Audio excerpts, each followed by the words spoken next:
الحمد لله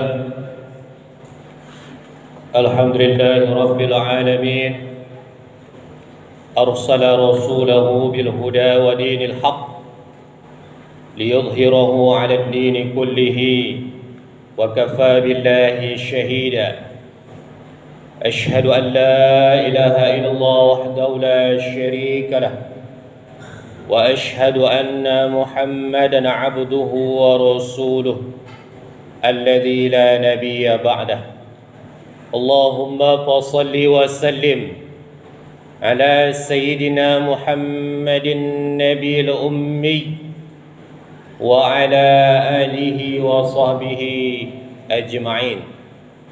قال الله تعالى في القرآن الكريم: أعوذ بالله من الشيطان الرجيم بسم الله الرحمن الرحيم يا أيها الذين آمنوا اتقوا الله وقولوا قولا سديدا يصلح لكم أعمالكم ويغفر لكم ذنوبكم ومن يطع الله ورسوله فقد فاز فوزا عظيما. فيا عباد الله أوصيكم ونفسي بتقوى الله وطاعته فقد فاز المتقون. Hadirin sidang Jumat rahmati Allah Subhanahu wa taala. Bersyukur kita kehadirat Allah. Hingga saat ini Allah masih memberikan kepada kita nikmat hidup yang dengannya kita bisa mengisi dengan berubudiyah kepada Allah Subhanahu wa taala. Salawat dan salam kita hadiahkan kepada Nabi kita Muhammad sallallahu alaihi wasallam. Allahumma salli wa sallim ala sayyidina Muhammad wa ala ali sayyidina Muhammad. Assalamu alayka ya Rasulullah. Mudah-mudahan dengan seringnya kita bersolawat kepada beliau, kita akan mendapatkan syafaat di hari akhir nanti, di mana pada hari itu matahari hanya sejengkal di atas kepala. Ayah tak bisa lagi menolong anaknya, suami tak bisa menolong istrinya, ibu juga tak bisa lagi menolong anaknya. Semuanya sibuk atas urusan masing-masing. Maka tak ada lagi yang dapat kita mintakan pertolongannya kecuali pertolongan Allah dan juga para Rasulnya dalam bentuk syafaat. Maka dari itu, sebelum datang penyesalan bagi kita, selagi kesempatan masih Allah berikan, memperbanyak bersolawat kepada Rasulullah sallallahu alaihi wasallam. Termasuk juga daripada bagian mencintai Rasulullah adalah memuliakan keturunan Rasulullah sallallahu alaihi wasallam. Seseorang bertanya kepada Ibnu Hajar, "Ya Ibnu Hajar, manil afdal? Asy-syariful jahil wal alimu bi ghairi syarif?" Kalimat ini dinukil dalam kitab Fawaidul Mukhtarah. Wahai Ibnu Hajar, siapa yang lebih afdal? Siapa yang lebih mulia? Seorang keturunan Nabi yang bodoh atau seseorang yang berilmu tapi bukan keturunan Nabi? Bagaimana jawaban Ibnu Hajar? Asy-syarif afdalu li dzatihi alladhi la yunza'u bil jununi. Seorang keturunan Nabi kemuliaannya terletak dalam zatnya. Apa maksud dari zat? Bahwa di dalam tubuh seseorang keturunan Nabi mengalir darah Rasulullah sallallahu alaihi wasallam. Yang darah itu tidak akan hilang kemuliaannya meskipun sepemiliknya gila. Wal alim, sedangkan orang yang berilmu, idza junna, kalau dia gila, la yusafu bil ilmi, maka dia tidak disifati lagi menjadi orang yang berilmu. Begitulah mulianya keturunan Nabi. Meskipun dia bodoh, meskipun dia jahat sekalipun, di dalam tubuhnya mengalir darah Rasulullah sallallahu alaihi wasallam. Maka kita tidak berhak menghina, kita tak berhak menzalimi, mencaci, Karena kita khawatirkan nanti tak mendapatkan syafaat datuknya, syafaat kakeknya Rasulullah sallallahu alaihi wasallam. Zaman sahabat sendiri, ada seorang sahabat yang terlalu banyak membaca surah Al-Lahab. Surah Al-Lahab adalah surah yang mencela, yang berisi tentang celaan terhadap Abu Lahab. Siapa Abu Lahab? Adalah paman Rasulullah sallallahu alaihi wasallam. Ada seorang sahabat yang setiap solatnya membaca surah Al-Lahab. Rasulullah pun menegurnya, tersinggung. Walaupun Abu Lahab sangat jahat kepada Rasulullah, walaupun Abu Lahab sangat membenci dakwah Rasulullah sallallahu alaihi wasallam. Maka dari itu, kita sebagai umatnya tidak layak menghina, bahkan sampai menzalimi keturunan Rasulullah sallallahu alaihi wasallam. Saya sebagai khatib berwasiat kepada kita semua untuk meningkatkan kualitas takwa kita kepada Allah Subhanahu wa taala. Dengan begitu ramai kita yang hadir di masjid ini, begitu cantiknya pakaian kebesaran kita, begitu besarnya jabatan kita, begitu tampannya paras kita, begitu kuatnya fisik kita, tetapi yang mulia di sisi Allah adalah inna akramakum indallahi atqakum. Yang paling mulia bukan fisik, bukan jabatan, bukan pakaian kebesaran, tetapi ketakwaan kepada Allah Subhanahu wa taala. Maka kita yang ada dalam masjid ini, kita tanamkan rasa takut kita kepada Allah Subhanahu wa taala. Hadirin sidang Jumat rahmati Allah Subhanahu wa taala. Judul khutbah pada hari ini yakni meneladani Rasulullah sallallahu alaihi wasallam. Hadirin sidang Jumat rahmati Allah Subhanahu wa taala. Dengan begitu luar biasanya ujian-ujian kehidupan kita, begitu luar biasanya kemerosotan akhlak di tengah kehidupan kita. Per 2018 data BNN mengungkapkan bahawa korban daripada narkoba 3.600.000 lebih juta jiwa. 3.600.000 lebih. Sedangkan penduduk kota Pekanbaru 1,2 juta. Berarti maknanya ada 3 kali lipat penduduk kota Pekanbaru banyaknya menjadi korban daripada narkoba. Ini baru era milenial. Disebut era milenial 15 tahun sampai 40 tahun. Merata. Mulai daripada penegak hukum sampai yang menjalankan hukum. Mulai daripada yang muda sampai yang tua. Mulai dari yang bodoh sampai yang berilmu. Mulai dari rakyat jelata sampai yang berkuasa sudah menjadi korban daripada narkoba. Bagaimana kita bisa berbicara tentang masa depan agama kita 10-20 tahun yang akan datang? Bagaimana kita bisa berbicara tentang kemajuan bangsa, kemajuan ekonomi? Bagaimana kita bisa berbicara kemajuan pendidikan? Sementara pada saat ini kita sudah berada dalam generasi-generasi yang akalnya sudah banyak yang hilang. Belum lagi kita berbicara soal malu. Sudah begitu banyak kita lihat di tengah-tengah kita, orang-orang tak malu lagi untuk membuka aurat, laki-laki dan perempuan. Bahkan sudah tidak banyak lagi yang malu untuk berjoget-joget di tengah umum.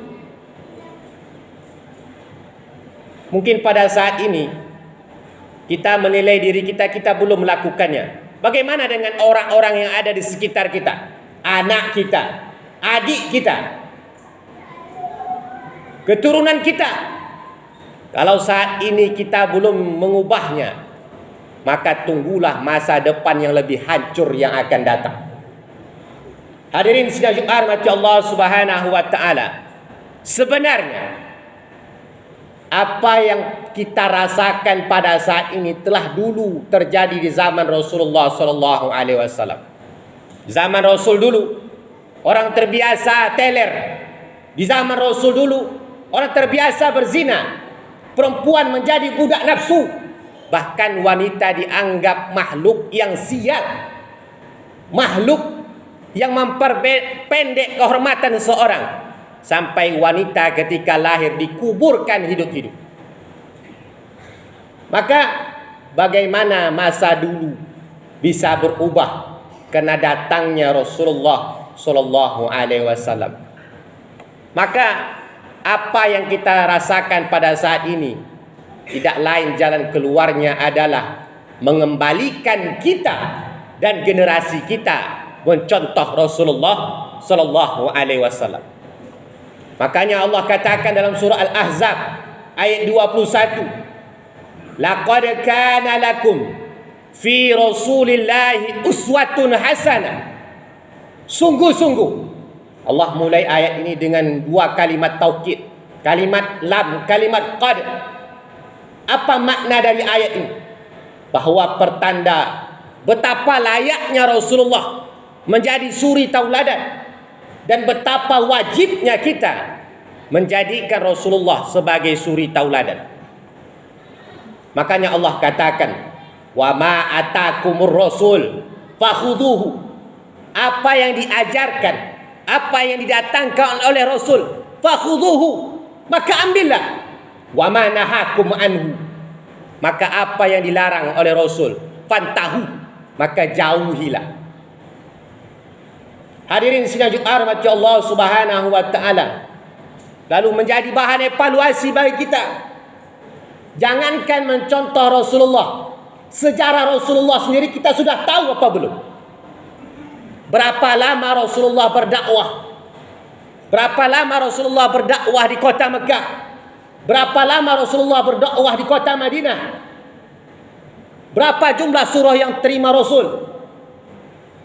Kalau dasar-dasar sejarah ini tak pernah kita tahu, bahkan generasi kita, bagaimana kita bisa meresapi kuatnya perjuangan dakwah Rasulullah sallallahu alaihi wasallam? Hadirin sidang Jumat rahmati Allah Subhanahu wa taala. Maka dalam surah At-Taubah ayat 128 Allah katakan, laqad ja'akum rasulun min anfusikum azizun alaihi ma adittum harisun alaikum bil mu'minina raufur rahim. Allah Subhanahu wa taala mengingatkan kita sifat seorang rasul, di mana sifat ini harus menjadi suri tauladan bagi kita, harus kita amalkan di tengah-tengah kehidupan bermasyarakat maupun di tengah-tengah keluarga kita. Apa sifat Rasul yang Allah uraikan kepada kita? Laqad ja'akum rasulun. Lagi-lagi Allah mulai ayat ini dengan dua kalimat taukid, lam dan qad. Sungguh-sungguh telah pernah datang kepadamu rasulun min anfusikum, seorang utusan Allah, rasul min anfusikum, dari bangsa, sama-sama keturunan Nabi Adam. Tidak Allah pilih dari bangsa jin, tidak Allah pilih daripada binatang, supaya kita mudah untuk meniru sifatnya, supaya kita mudah untuk meniru akhlaknya. Makanya Allah ulangi lagi dengan dua kalimat taukid, bermakna jangan lagi berleha-leha, jangan lagi bersantai-santai, bersegeralah untuk mengevaluasi diri, mencontoh sifat Rasulullah sallallahu alaihi wasallam. Apa sifatnya yang diuraikan oleh Allah? Azizun alaihi ma anittum, sangat perih terasa olehnya penderitaan diri. Inilah luar biasanya sifat seorang Rasul. Ketika seseorang yang lain merasakan rasa sakit, dia pun merasakan hal yang sama terhadap diri. Azizun alaihi ma anittum, terasa perih rasanya di hatinya ketika melihat umatnya merasa sakit atau merasa kepayahan. Inilah sifat yang harus kita ajarkan kepada diri kita, merasakan rasa yang dirasakan orang lain. Ketika orang lain bahagia, tidak timbul rasa dengki, tidak timbul rasa iri, tetapi ikut merasakan kebahagiaan meskipun dia tidak mendapatkan kebahagiaan itu. Ketika seorang lain merasakan rasa sakit, penderitaan, dia pun merasakan rasa sakit yang sama, meskipun dia tidak mendapatkannya di tubuhnya. Tapi ketika dia mendengar sahabatnya orang lain merasakan sakit, rasa sakit itu pun tumbuh di dalam hatinya. Meskipun seseorang tadi ketika bahagia, dia tak pernah mendapatkan bagian dari kebahagiaan tersebut. Inilah sifat yang harus kita ajarkan kepada diri kita. Makanya Allah banyak sekali mengajarkan kepada kita. Ketika Allah berikan kelebihan harta, kita tunaikan zakat, kita tunaikan kurban, kita tunaikan infak dan juga sedekah. Bahkan Rasul mengatakan kepada kita, "Ma min yaumin yusbihul ibadu illa yanzila alaihi malakani." Tidaklah suatu pagi seorang, tidaklah pada suatu hari seseorang ketika dia berada di waktu pagi, illa yanzila alaihi malakani, kecuali dia diutus kepadanya dua malaikat.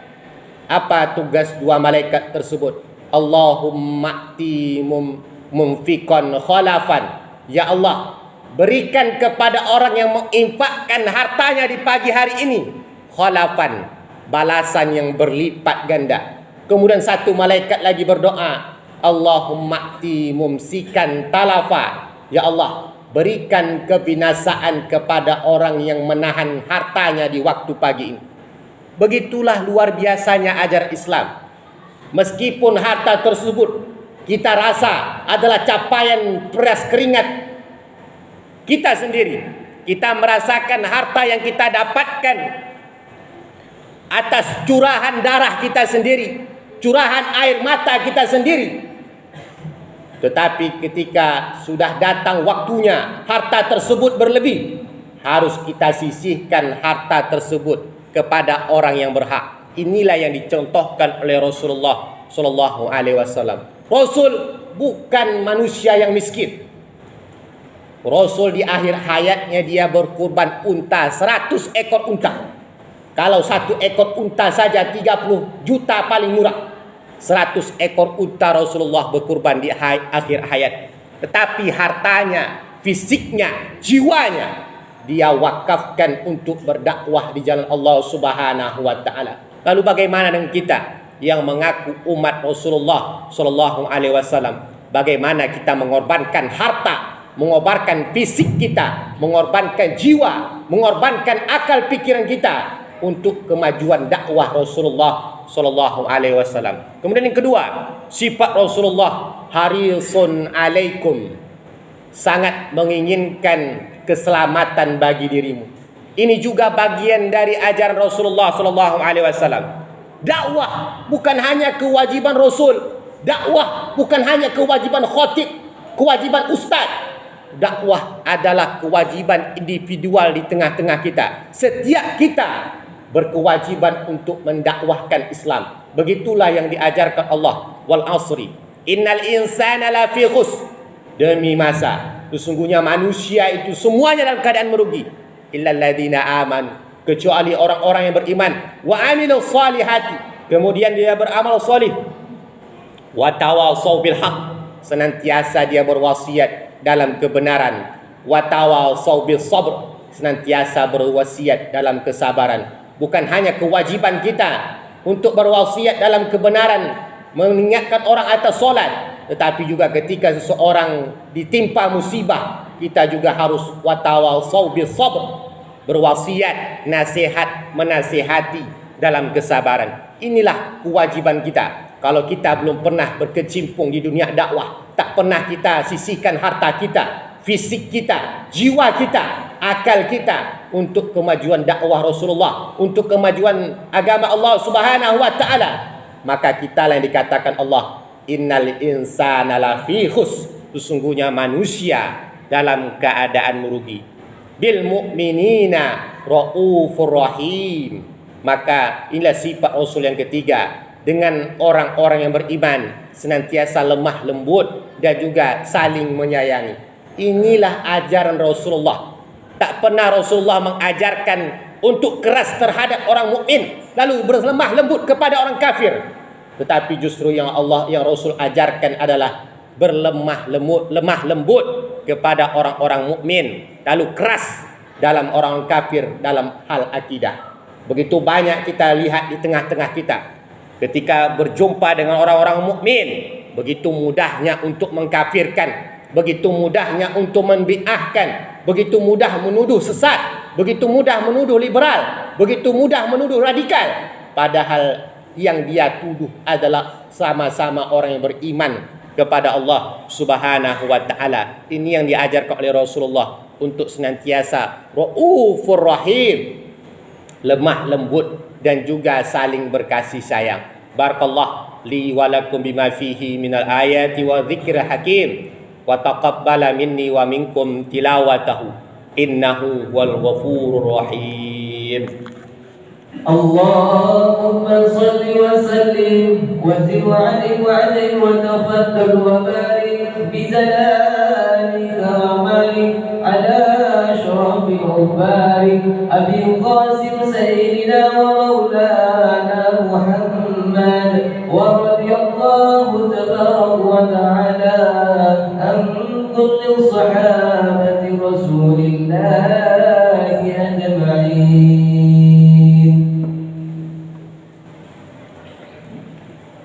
Alhamdulillah, alhamdulillah rabbil alamin,